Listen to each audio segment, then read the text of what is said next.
Let me tell y'all something, man.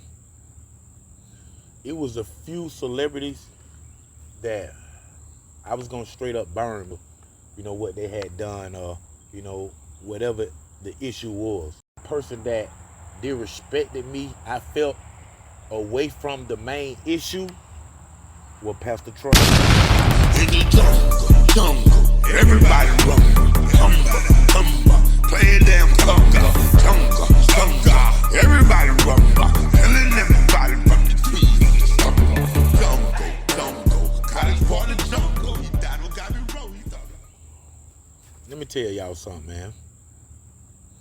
It was a few celebrities that I was gonna straight up burn, man, because of what they had done, whatever the issue was. And out of everybody, I'm told y'all how I met Sammy Sam and all that stuff right there, man. But like, for as a person that disrespected me, I felt away from the main issue was Pastor Troy. And just because of what happened, the issue got pushed to the side, and it falls on the disrespect and feeling played and stuff like that. And that's why I was gonna end up burning him. You know what I'm saying? And like was in the same area and seen him on several occasions, and like some of mutual friends and partners of mine stopped me from doing it. You know what I'm saying? And that's real talk. And it all, I don't told y'all the story. It all just stemmed from just one of his artists. You know what I'm saying? One of his artists came to College Park Projects. His artist was in the group DSGB. And y'all know him by Blackout. I don't know him by Blackout. I know him by Lil Mikey. Lil Mikey. You know what I'm saying? And he hung out with my partner from College Park Project, Adana McKissick, Sniper of the Untouchable, the producer of the group. They became friends. You know what I'm saying? Him and Dunny, Sniper, and the Untouchables, they became friends and started hanging out. You know what I'm saying? Drinking, smoking, snorting coke, powder, and doing their thing. You know what I'm saying? And he mostly hung with Dunny in the flatbeds. You know what I'm saying? Because that's where he stayed at in College Park Project. You know what I'm saying? He didn't too much hang on the hilltop. He came up there one or two times, but he didn't hang up there where we were. Like, he hung in the flatbeds down there with some of my homies down there. You know what I'm saying? Shots out to the flatbed. But by him hanging with Donnie in our group, we was working on our third album. You know what I'm saying? We had had two releases already. Our second single was on the radio. And we was working on our third album. And Little Pimpin', Ron Printup, big shout out to the Printup family. Ron Printup went to Tri-City, Johnny Arnold, all them people. He had just finished his solo album out of our group. Little Pimpin' was the first solo artist and the only solo artist that came out of the Untouchables when we was rocking. You know what I'm saying? And he had just finished up his album, his whole complete album. And Donnie had the album. And Donnie and everybody listen to it before it need to be listened to. Y'all know how it go. This is what happened, y'all. This is into detail what happened. Because I didn't tell y'all the detailed story. Donnie got the album, Little Pimpin' of the Untouchables. He's letting everybody listen to it in East Point, College Park, Atlanta, everywhere. Out smoking, drinking, having a good time like we do sometimes. But it was unauthorized. He ain't supposed to let nobody hear it. You know what I'm saying? Because we was finna drop it. And he let Little Mikey hear it. And what happened next tells it all. Little Mikey ended up getting with Pastor Troy. And once he got with Pastor Troy, they worked on the DSGB album. His crew, after Pastor was hot, and here they come. And the album was, I represent for Atlanta, so anything come out of Atlanta or whatever, I'm with it. You know what I'm saying? But when I hear one of the verses that Little Mikey had done recorded, it was a verse from the Untouchables, man. You know what I'm saying? It was Little Pimpin' verse, my partner, man. You know what I'm saying? And we take that, we write our blood, sweat, and tears. It be our life. And for somebody to, get with somebody who got a deal and get up there and rap the song, but we know it happens all the time. It been happening. But what was so crazy about Blackout, Little Mikey, with this verse, in this verse, Little Pimpin', that's his stage name. As he's rapping his verse, he said, "Pimpin' is in here. Iceberg Slim sinking Titanics." That was one of the lines. He said, "Pimpin' is in here. Iceberg Slim sinking Titanics."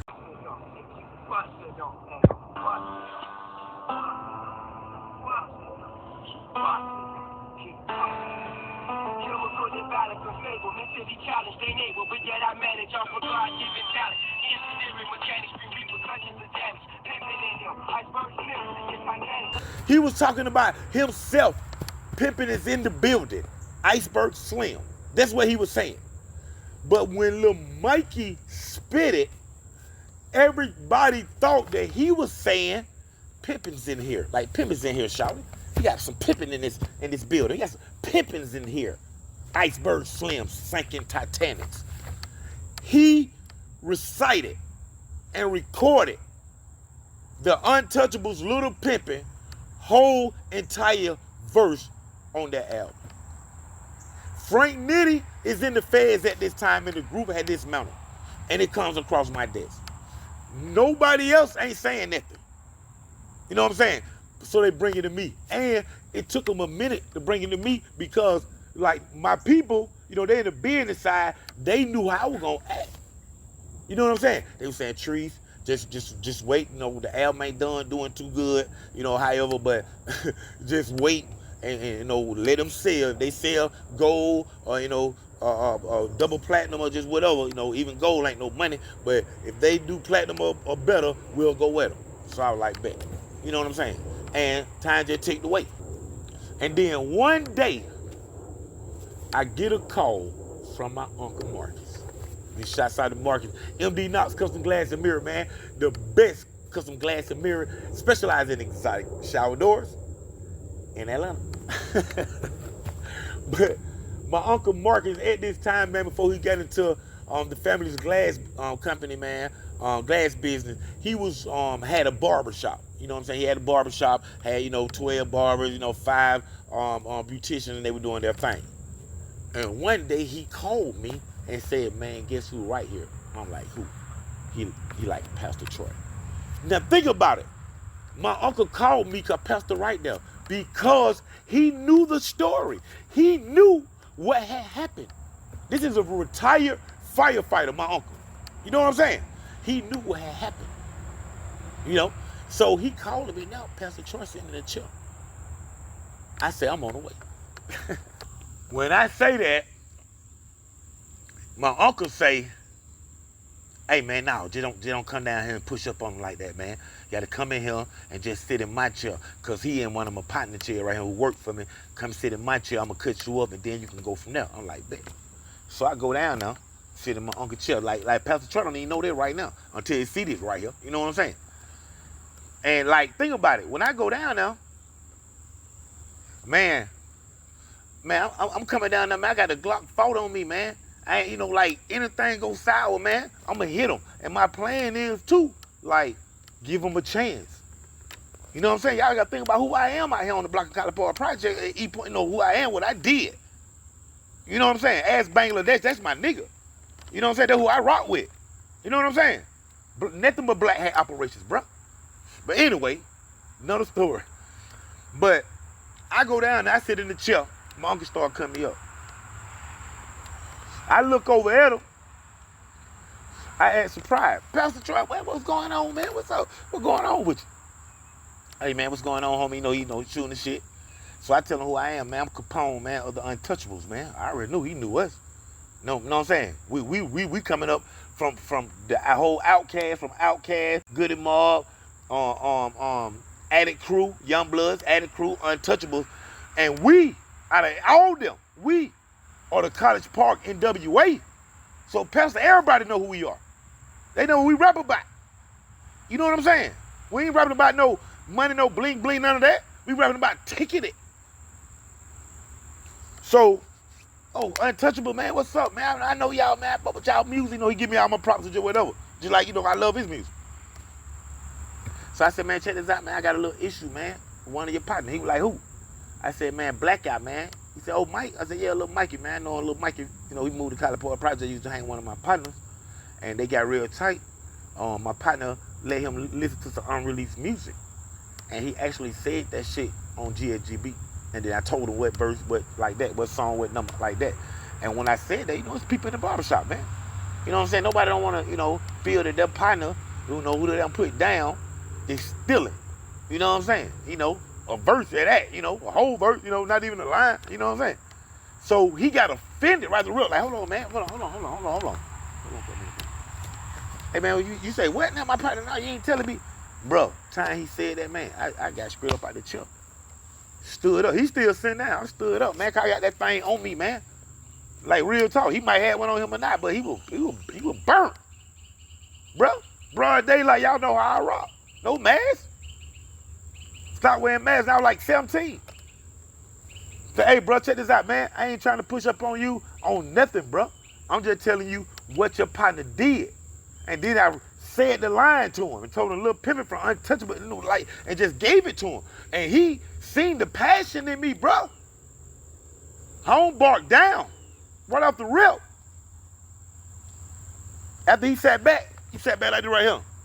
He said, hey, man, I'm gonna have to take a strike from one of my partner's soul, you know, from his shoulder, man. I'm gonna have to take a strike from him. I said, yeah, you don't have to do that, man. He like, man, check this out, man. He got my number, man. You know what I'm saying? Hit me up, man. We'll got down, get this done, blah, blah, blah, and work together, back. I'm like, back. Cause it's about network. I'm telling him to float inside his crew. I'm not asking for no money or nothing. You know what I'm saying? At that time, anyway. Then he was like, here go my number. We're gonna strain that out. Let's work together, all that. So I'm like, beautiful thing came out of it. You know what I'm saying? Real talk.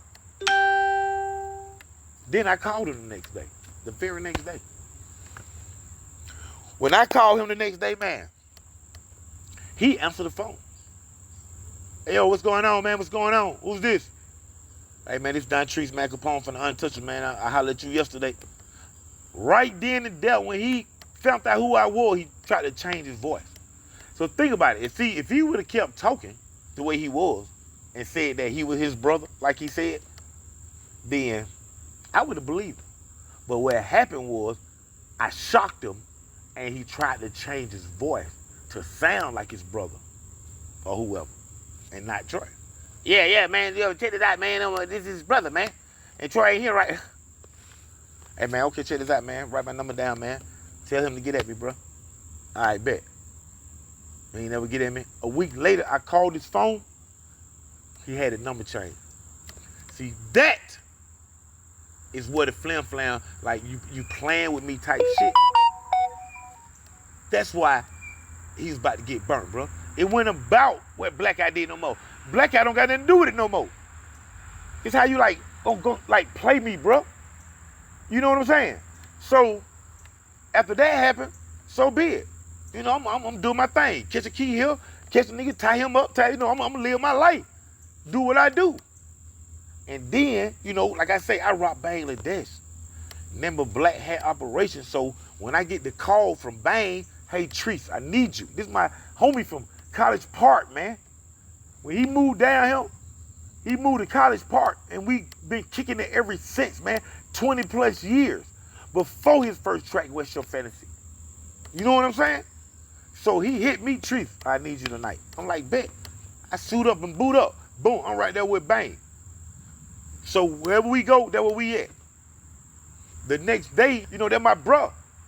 You know, hey, Treese, I need you to come stay with me for 3 months. I'm finna go on tour. I'm finna go do this. I'm there, right beside him everywhere he go. Real talk. Don't need no big 35, 300 pound, 6'5", nothing. I'ma heat you, man. For real talk. Anyway, so when I get with Bang, we doing our thing. You know, we go out to eat. You know, we eat here, eat with a 5-star restaurant. We all over the place. It's Bangladesh, man. $30 million man. You know what I'm saying? And when we stop at one of these restaurants to get something to eat, man. It was one of these restaurants like in Buckhead somewhere, man. I ain't never been to it. You know what I'm saying? And we walk in, bang, who know what done happened too with the track, with Pastor Troy boy stealing it. He say, hey, Trees, there go Troy right there. I say, boy, I'm finna go back to the car. He know what that means, bro. He know what that means. And listen, check this out, y'all, just for y'all to know this. That don't mean I'm going to get my scrap. I'm scrap right now. I'm going to slip back out to the car and put on my vest and come back just in case he want to tap dance too. You know what I'm saying? I be well equipped. You don't have the headshot me. You know what I'm saying? So I said, man, I'm finna slide into the car right quick. Bang, like, no, man, not here, Tree, not here. Right time, right place for everything. Saved him, man. Saved him. I was gonna hit him right there with a french fry with his french fries.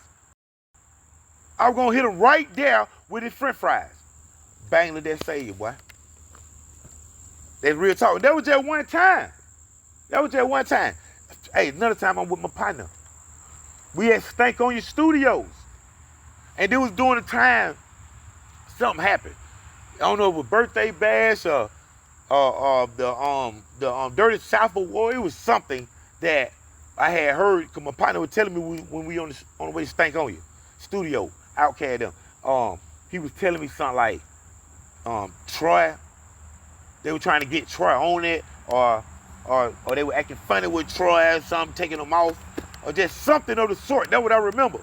But then I know Big Boy and Dre them on 3 Stack, they had done pulled them over there on his ticket, or CeeLo Green them, Goody Mob them. Somebody, you know what I'm saying? Somebody pulled them over there. And it could have been a setup because Master Peter. But anyway, that's another story. But they end up getting him to come to the event on, like, with them on their account. When he got to the studio, bro, I'm in the car waiting on my partner who in the studio. Gonna get some weed and shit, do whatever. You know everybody fuck with everybody. You know what I'm saying? It's College Park Project, man. It's College Park. That with them boy rep. You know what I'm saying? Me and Dre, we fucking open campus, nigga. You know what I'm saying? I leave for open campus, go to College Park, down now, see somebody, rob them niggas, go back to class, right there, Andre 3000. Sitting right next to him. Just hit a lick. Nigga, at 16, 17, nigga. But Dre them put him on the ticket, like I just said. And I'm sitting there when he pull up to go with them in the car. With my banger on me. Y'all know I keep my banger on me. Banger, I got a chair right here. It's a chair. My banger right here. And I'm at home. You know what I'm saying? So I see him. He pull up. This nigga get out the car, bro. Man, I grab my pistol. I'm like, man, nobody don't even know me right now, like seeing my face. You know, some of them know me inside Stank on You. But nobody even know that I'm out here except for my partner. You know what I'm saying? And I didn't go in because seeing Stank on You, everybody in East Point, College Park, they be all through there. You know what I'm saying? And I'm a robber. You know what I'm saying? So I ain't want to go in there and then be in there and then had to hit somebody over there because I done robbed one of them or their partners or their cousins or something like that. So I stayed in the car and then Troy get out. Grab my car. I'm just looking at him. He stopped for a minute while he walking. He stopped for a minute. I said, bro, I can just hit this nigga right now and leave, bro. And I started thinking like, they gonna ask my partner was anybody with them. And I wasn't sure what my partner was gonna say, or if he went in and said I'm riding with Don Tree. You know what I'm saying? And even there, you know, some depending on who you are, get spooked. But you know, the whole Outkast, all the Attic crew, Sean Paul them, Carlos, Ricardo, the whole nine, man. You know what I'm saying? J-Bo, Kevin Atkinson, just that's home team. You know what I'm saying? So we cool. But when Troy came across, man, I was gonna hit you then, bro. For real. And like I said, the issue ain't about Blackout so much still in the verse. The issue is what you thinking you can play with me, boy. College ball, the flash shows, you got me roll. The Hillerdale, the Riverdale, the Red Hall, the Southside. I'm from the street. My name that street. Southside. You know me. The Southside. The Rubber G.